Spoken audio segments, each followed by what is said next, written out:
Welcome to Sweet Life Beat Life. We hope this video helps. In this video, I will explain how to launch control your Audi RS3. First, ensure your engine is at operating temperature and you are on a flat, dry surface. This feature is designed for maximum acceleration, so safety is paramount. We'll cover the exact steps to engage and execute a perfect launch, helping you experience the full potential of your RS3. To prepare your Audi RS3, begin by selecting the dynamic drive mode using your MMI system.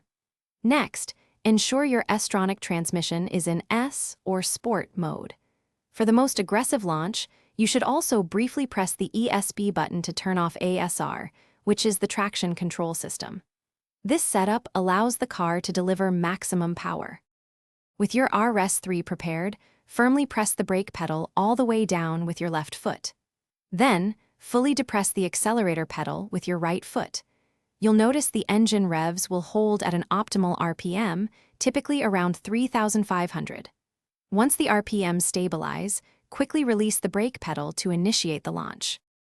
After releasing the brake, keep the accelerator fully depressed to maintain maximum power and allow the S-tronic transmission to shift automatically.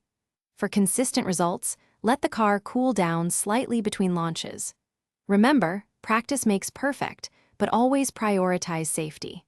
Also, be sure to check the description for a link to the Echo Dot smart speaker and other great deals.